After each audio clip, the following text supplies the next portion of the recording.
O liberalismo clássico está em declínio há mais de um século. A partir de algum momento da segunda metade do século XIX, as questões públicas começaram a ser crescentemente moldadas por ideias socialistas. Comunismo, fascismo, nacional-socialismo e, de modo ainda mais duradouro, pela social-democracia. Com efeito, tão completa foi a vitória socialista, que os conservadores em sua versão reformada, os neoconservadores, deram-se a falar sobre o fim da história e a consequente chegada do último homem, ou seja, o milênio em que haverá a predominância da social-democracia global, com a supervisão americana, é claro.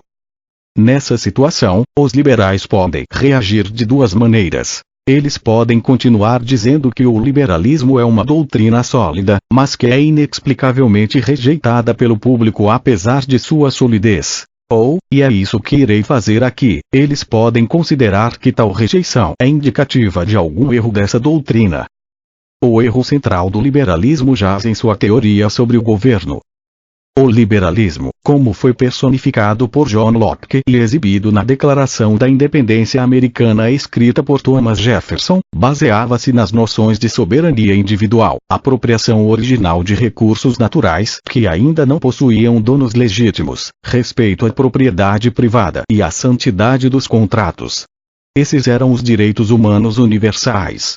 Em relação a príncipes e reis, essa ênfase na universalidade dos direitos deixou os liberais como radicais opositores a todos os governos estabelecidos na terra. Para um liberal, todo e qualquer homem, fosse ele um rei ou um camponês, deveria estar sujeito aos mesmos princípios universais de justiça, e um governo poderia justificar sua existência apenas caso houvesse um contrato entre ele e os donos legítimos de propriedade privada. Sem esse contrato, nenhum governo poderia ser justificável. Ou poderia? A resposta liberal partiu da afirmação, verdadeira, de que assassinos, assaltantes, ladrões, marginais, charlatães, trapaceiros etc. sempre irão existir, e a vida em sociedade seria impossível se estes indivíduos não fossem ameaçados com punições físicas.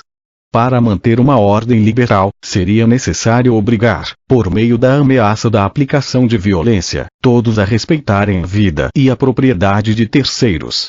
Partindo dessa premissa, os liberais concluíram que essa tarefa de manter a lei e a ordem era a única função legítima de um governo. Se essa conclusão está correta ou não, vai depender da definição de governo.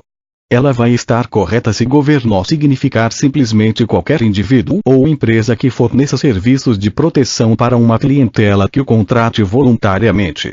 Mas essa não é a definição adotada pelos liberais. Para um liberal, o governo não é uma empresa especializada.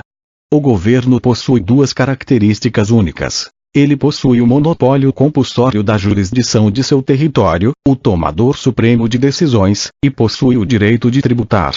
Assim, quando se assume essa definição de governo, a conclusão liberal é claramente falsa. Com efeito, é inconcebível imaginar donos legítimos de propriedade assinando contratos que deem a outro agente o direito de obrigar todos dentro de um território a irem exclusivamente a ele em busca de proteção e de tomadas de decisões judiciais. Tal contrato de concessão de monopólio implicaria que absolutamente todos os donos de propriedade abriram mão de seu direito de decisão suprema em relação à sua pessoa e à sua propriedade, entregando esse direito a um terceiro qualquer. Na prática, quem assim agisse estaria se entregando voluntariamente à escravidão. Mas ninguém em seu perfeito juízo concordaria em deixar sua pessoa e propriedade permanentemente indefesas contra as ações de um terceiro. Similarmente, é inconcebível imaginar que proprietários legítimos dessem a seu protetor monopolista o direito de tributá-los. Ninguém assumiria um contrato que permitisse ao seu protetor determinar unilateralmente, sem o consentimento do protegido, a quantia que o protegido deve pagar por proteção. Os liberais tentaram solucionar essa contradição interna por meio de paliativos e improvisações, como constituições e acordos implícitos ou conceituais. Entretanto, todas essas tentativas apenas exacerbaram a mesma e inevitável conclusão. É impossível extrair uma justificativa para a existência de um governo por meio de contratos explícitos. Estes simplesmente não existem. Foi essa errônea aceitação por parte dos liberais de que o governo é consistente com os princípios da soberania individual, da propriedade privada e da santidade dos contratos que levou à destruição do liberalismo. Primeiro, desse erro inicial conclui-se que a solução liberal para o problema da segurança, um governo constitucionalmente limitado, é um ideal contraditório. Tão logo o princípio da existência do governo é aceito, qualquer noção de restrição aos poderes do governo é totalmente ilusória. Ainda que, como os liberais propuseram, um governo que limitasse suas atividades à proteção dos direitos de propriedade, inevitavelmente surgiria a questão: quanto de segurança o governo deve produzir? Motivado pelo interesse próprio e pelo fato de que o trabalho sempre representa uma redução da utilidade do agente econômico, porém munido do poder de tributar, a resposta de qualquer funcionário do governo invariavelmente será a mesma: maximizar os gastos e minimizar a produção. Quanto mais dinheiro um indivíduo puder gastar e quanto menos ele tiver de trabalhar, melhor será a sua situação. Ademais, um monopólio judicial irá reduzir a qualidade do serviço de proteção prestado. Se ninguém puder apelar a uma justiça que não seja aquela fornecida pelo governo, então a justiça será corrompida e desvirtuada em favor do governo, não obstante a existência de constituições. Afinal, constituições e cortes supremas são documentos e agências governamentais, e quaisquer limitações que elas porventura imponham são limitações decididas pelos funcionários da própria instituição que está sob consideração. Previsivelmente, as definições de propriedade e proteção serão constantemente alteradas, e a abrangência da jurisdição será ampliada em benefício do governo. Segundo, do erro em relação ao status moral do governo, conclui-se que a preferência do velho liberalismo por governos locais, descentralizados e pequenos, é inconsistente. Uma vez que se admite que, para impor e zelar pela cooperação pacífica entre dois indivíduos, A e B, é justificável haver um monopolista judicial X, então é possível se extrair daí duas conclusões. Se houver mais de um monopolista, X, I e Z, então, assim como não pode existir paz entre A e B sem X, também não poderá haver paz entre os monopolistas X, I e Z enquanto estes também estiverem em um estado de anarquia entre si. Logo, para se atingir a aspiração liberal da paz universal, seria necessário não apenas uma total centralização política, como também, em última instância, teríamos de ter um governo mundial. Por fim, do erro de se aceitar a existência do governo, conclui-se que a antiga ideia da universalidade dos direitos humanos é obscura, e, sob o intuito de se criar a igualdade perante a lei, é transformada em um veículo da imposição do igualitarismo. Tão logo se assume a ideia de que um governo é justo, e monarcas hereditários são abolidos por serem incompatíveis com a ideia de direitos humanos universais, surge a questão: como conciliar o governo com a ideia da universalidade dos direitos humanos? A resposta liberal seria abrir as portas, em termos iguais, para todos aqueles que quiserem fazer parte do governo, via democracia. Todos, não apenas a classe hereditária de nobres, devem poder exercer qualquer função governamental. Entretanto, essa igualdade democrática é bastante diferente da ideia de se ter uma lei universal, igualmente aplicável a todos, em qualquer lugar, e em qualquer época. Com efeito, a velha e irrepreensível divisão entre a alta casta de monarcas que tudo pode versus os súditos complacentes que pouco podem é mantida sob a democracia, em que há a separação entre as leis válidas para o que é público e as leis válidas para o que é privado, com a supremacia daquela sobre esta. Em uma democracia, em teoria, não podem existir privilégios pessoais ou pessoas privilegiadas. Entretanto, privilégios funcionais e funções privilegiadas existem abundantemente.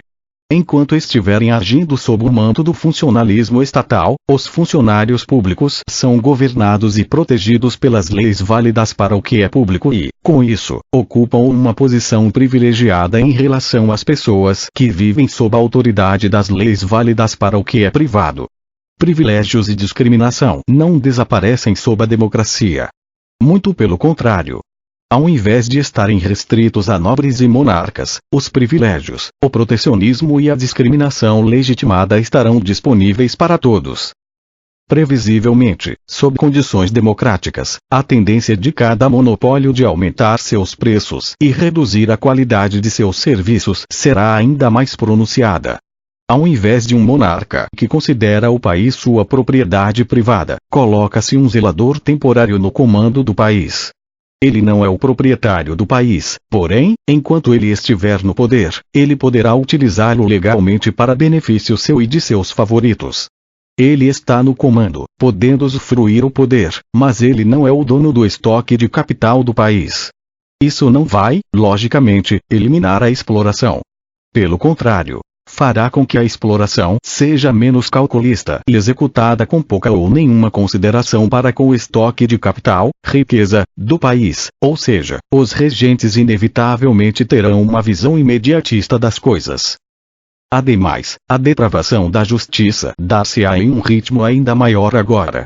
Ao invés de proteger os direitos de propriedade pré-existentes, o governo democrático se torna uma máquina de redistribuição dos direitos de propriedade em nome de um ilusório bem-estar social.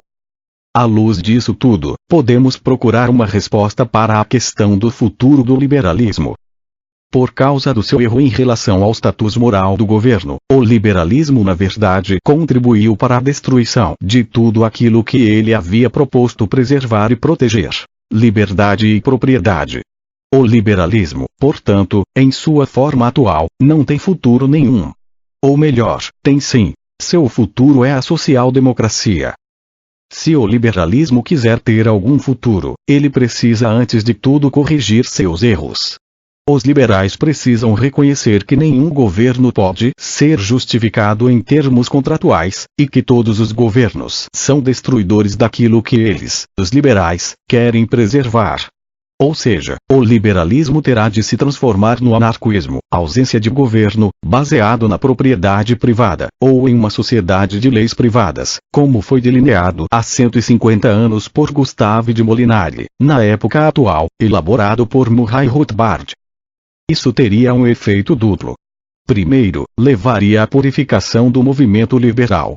Social-democratas em roupagem liberal, bem como vários agentes que trabalham no governo, iriam se desassociar desse novo movimento.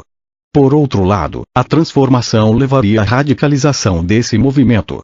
Para aqueles velhos liberais que ainda estão apegados à noção clássica de direitos humanos universais, e que consideram que soberania individual e propriedade privada são coisas anteriores ao governo, a transição será apenas um pequeno passo. O anarquismo baseado na propriedade privada é totalmente consistente com o liberalismo. Trata-se do liberalismo restaurado ao seu objetivo original. Entretanto, esse pequeno passo teria implicações significativas. Ao tomá-lo, os liberais teriam de denunciar governos democráticos como sendo ilegítimos, e requerer seu direito à autoproteção. Politicamente, eles iriam retornar aos primórdios do liberalismo como um credo revolucionário. Ao negarem a validade dos privilégios hereditários, os liberais clássicos situaram-se em oposição fundamental a todos os governos estabelecidos. O maior trunfo do liberalismo, a Revolução Americana, foi o resultado de uma guerra secessionista. E, na Declaração de Independência, Jefferson afirmou que sempre que qualquer forma de governo se torna destrutiva para a vida, para a liberdade e para a busca da felicidade, as pessoas têm o direito de alterá-lo ou aboli-lo. Os anarquistas defensores da propriedade privada estariam apenas reafirmando o direito liberal clássico de livrar-se de tal governo e providenciar novos defensores para sua segurança futura. É claro que, sozinho, esse renovado radicalismo do movimento liberal não teria quase nenhuma consequência. Porém, é a inspiradora visão de uma alternativa para a ordem presente, visão essa que flui desse novo radicalismo, que irá, se muito, quebrar a máquina social-democrática. Ao invés da integração política supranacional, governo mundial, constituições, tribunais, bancos e moeda de curso forçado, os anarquistas liberais propõem a decomposição do Estado-nação. Como seus antepassados clássicos, os novos liberais não buscam a tomada do governo. Eles o ignoram e querem que ele os deixe em paz. Mais ainda, querem se exceder de sua jurisdição para poderem organizar sua própria proteção. Ao contrário de seus predecessores, que apenas tentaram substituir um governo grande por um menor, os novos liberais levam a lógica da secessão até seu extremo. Eles propõem secessão ilimitada, isto é, a proliferação irrestrita de territórios livres e independentes, até que o alcance da jurisdição do Estado se esvaeça. Para este fim, e em completo contraste com projetos estatizantes como Integração Europeia, ALCA, NAFTA, Nova Ordem Mundial, eles promovem a visão de um mundo com dezenas de milhares de países, regiões e cantões livres, de centenas de milhares de cidades livres, como as atuais e singulares Mônaco, Andorra, San Marino, Liechtenstein, Hong Kong e Singapura. Ou, para serem ainda mais livres, distritos e vizinhanças completamente autônomos e integrados economicamente por meio do livre comércio. Quanto menor o território, maior a pressão econômica para se aceitar o livre comércio, e um padrão monetário baseado em alguma commodity, muito provavelmente o ouro. Se e quando essa visão ganhar proeminência na opinião pública, o fim do consenso social-democrata terá chegado, e uma era de renascimento de liberalismo terá começado. Esse artigo foi uma palestra proferida pelo professor Hope em Barcelona, 1997, muito embora os recentes acontecimentos mundiais tenham tornado ainda mais atual.